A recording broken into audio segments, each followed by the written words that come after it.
Brett Dolan joins us, play-by-play, touchdown radio, RSN, Perfect Game, MLB. And Brett, how you doing? Where are you off to this weekend? I am doing well, going to Madison, Wisconsin through Chicago, I hope, for a Big Ten game, and first of back-to-back Big Ten weeks. It feels like it's been a long time since I've had a Big Ten game, so I guess I'm going to be due for a little freezing rain and snow and all that good fun stuff. This is an interesting matchup. Washington's having a decent season. I don't know if they got a chance at, anything major or anything, but the bottom has fallen out at Wisconsin, and they're talking about just needing to reinvest in the football program. It's ugly, and it's rough. And, I think in this era of firings and buyouts, I think a lot of people were saying, well, why hasn't Luke Fickell been let go yet? And I was one of those, and then I've gone through and I've watched 4 of their games this week, and I think I have a better idea. At one point in the Ohio State game, they were on their third-string quarterback handing off to their fourth-string running back behind their second-string offensive line, and I thought if they played 11 on 9 against Ohio State, they may not win this game. That's brutal. So we'll see what Washington has. There's another perfectly good Big Ten game about the same time down the road in Iowa City that I might have my eyes on as best I can, but nonetheless, it's always good to get to Madtown. Oh, yeah, you're talking about Ohio State and Purdue? Nah, Oregon and Iowa. Oh, Oregon and Iowa. Ooh, that was kind of a contrast of styles right there. Do you give Iowa any type of chance? I give them a little bit of chance. I'm trying to fight that recency bias because Oregon just did not look good 2 weeks ago in their last game at home against Wisconsin. They barely scored at all in the first half at 21 points in the game, and their quarterback got knocked out. I think he's fine. They played in the rain. Ducks should like rain, I've been told. But regardless, they weren't dynamic. Now, they played much better against Indiana than I think Oregon did. But we'll see. Kinnick at night or late afternoon's kind of a fun place, and we'll see if they can cause the Ducks a little problem or two and maybe have a chance to win them. Hey, have you seen any of BYU or Texas Tech play this year? We were talking earlier. Is this an elimination game for a team in the Big 12? Or maybe instead of an elimination game, you don't control your own destiny anymore game? This BYU-Texas Tech matchup is going to be pretty interesting. It's going to be the fun one. I think it's probably the most entertaining one of the week, and I like how you phrased it because I'm with you. We like to say elimination game, and in the Big 12, I don't know if it is because you're still going to go through. The champion's still going to be in a great spot, but obviously the winner's in a much better position. It's unique because we haven't had a game like this that has been outside of the SEC or Big 10 that maybe has captured our attention in a week. Texas Tech has a quarterback that's had all kinds of injuries. His backups played, his backups out for the year. The BYU has a freshman quarterback who has been really good. The line is pretty heavily in favor of Texas Tech, and that means more than just home field advantage in Lubbock. But we'll see. Texas Tech, I'm curious to see, Matt, if they look different than a Big 12 team physically and defensively. And I guess we'll find out against a BYU team that likes to run the football. Man, you're so right on. It's that the money, the bag they spent on that defensive front at Texas Tech, and then the offensive linemen BYU's have. That's the matchup. No question about it. The other tricky one, Phil and I were talking about. He kind of likes Mississippi State and Georgia, not necessarily the win, but to keep it close, kind of upset alert. I kind of like Missouri at home, Texas A&M going on the road. You kind of feel like something might happen. How are you feeling about that one? You know what? Matt, there's 2 games that I was looking at this week, and it's November, so I think you gauge it a little bit differently. I was actually checking the weather forecast. That was one, and Indiana going to Penn State was the other. Now, the problem is both of those teams, Penn State at home without Aller and Missouri at home without Prabula, they're on their second-string quarterback or their third-string quarterback, and I'm trying to find a way where I think maybe it could be a problem. The weather's actually going to be great in Penn State. I just don't know about A&M. They've been probably the most balanced team, offense, defense. When they've had to score points, they've done it. When they've had to stop people, they've done that too.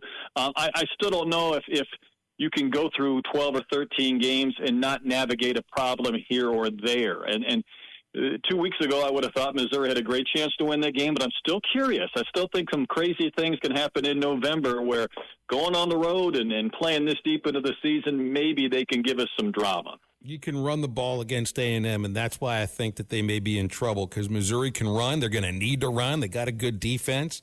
I'm not making predictions, Brett. I just think the The conditions are there where Missouri could surprise some people, even with a third-string quarterback. Biggest win of the season is Indiana at Oregon. Yes or no? And that's in the entire sport. Probably. I think because Indiana had come off a game where, again, Iowa feels like they should have won the game. Gary Danielson said that last week. Rick Neuheisel said that last week. And we began to wonder, well, what are they going to look like either on the road again or whether they go up against a better caliber of team? And not only did they win, they looked pretty convincing in so doing. So I think that's probably why that's been a big win. I think we've probably changed our minds a few times on other big wins. I would contend that A&M winning at Notre Dame feels pretty darn big because that not only jump-started them, but it forced Notre Dame to kind of claw their way back. But I wouldn't argue with Indiana's win at Oregon. Yeah, that's what I was going to hit on about. I was going to ask about the SEC, and did it feel that the biggest win for an SEC team was a non-conference win over Notre Dame, which has catapulted A&M past everybody else right now in the league? I mean, they could lose against Missouri and still lose to Texas and get into the playoff off the strength of a win over Notre Dame. They could. Now, I will throw one more game at you, too, because it was a game I had, and it was a fascinating contest, was Georgia winning at home against Ole Miss, because I think what that allowed is both teams to make the playoff. I think had Georgia not won that game, I think they might have really been in a bad spot. Ole Miss's schedule is so easy going forward. They should be in. I think Georgia's got a great chance to be in.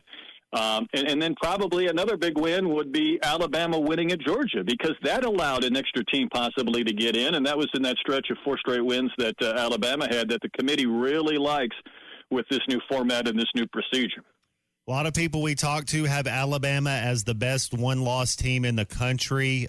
You've seen UCLA beat a Penn State when they fired a coach, had a bye week. We saw Arkansas have A&M on the ropes after we fired a coach and had a bye week. LSU just did the same thing.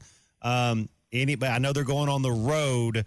Phil even brought this up. When's the last time it was LSU Alabama week and you didn't talk about it all week? And it kind of feels like nobody's talking about it. You're right. And, you're looking at the primetime promos that ESPN is running, and you're like, oh, yeah, they're playing. And then, you're trying to summon up a little bit of drama.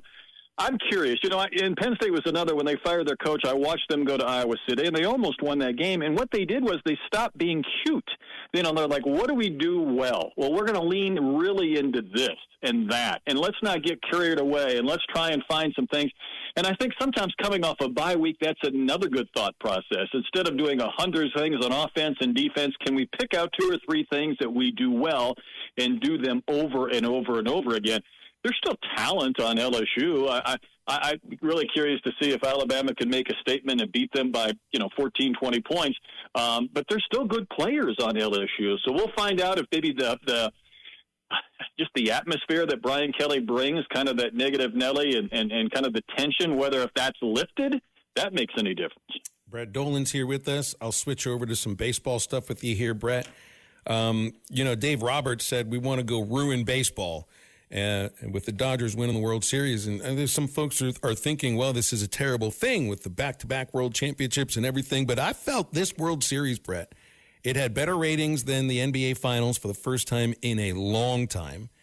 People are talking baseball, Major League Baseball, in ways that I just can't remember for a while now. And I feel like this World Series, maybe the Dodgers aren't good for baseball, but this series was. The high level it was, the theater of it all, and look, I mean, it just feels like maybe baseball's on a little bit of a comeback, and this series is the reason why. Well, I hope so. I know everything is clouded by the fact that after the 26th season, they're already talking lockout, and it seems like they're digging in on both sides, and part of it will become of salary cap and teams like the Dodgers and whatnot, 3 championships in 6 years. Phil, I prefer to look at the positives, too. And the concern was from a TV ratings going in, Toronto doesn't count for the Nielsen because they're in a different system. But 1 of every 6 Canadians was watching the World Series. In October, November, 1 out of every 6 people in the country was watching that. Japan was watching it at a record level. You've got Vladdy from the Dominican. You've got a real true international sense. You get a 7-game series. I thought it was pretty epic. And then, of course, it comes down maybe 2 base running decisions in Games 6 and 7 that cost the Blue Jays a chance to win it. But I'm with you. You know, you go back in the glory days of the NBA. We loved watching when it was Shaq and Kobe and Michael because you want stars. And the Dodgers are loaded with stars. And Freeman and Betts and Shohei and Kershaw and Yamamoto. And you know, can you beat the stars? And the Blue Jays came darn close, and people were watching. I'm hoping again that kind of propels a little momentum going into a World Baseball Classic year and one more year before maybe some labor unrest. Hey, Brett, safe travels. I know, flying right now with what's going on at the FAA and TSA may not be the most – it's not like it was enjoyable to begin with, but hope you get where you need to go and make it back to when you need to. Yeah, right. First I have to get through the security lines, then I have to have a plane that's not canceled, then I have to get away from snow, and then do it again a couple of days later. So keep your fingers crossed for me.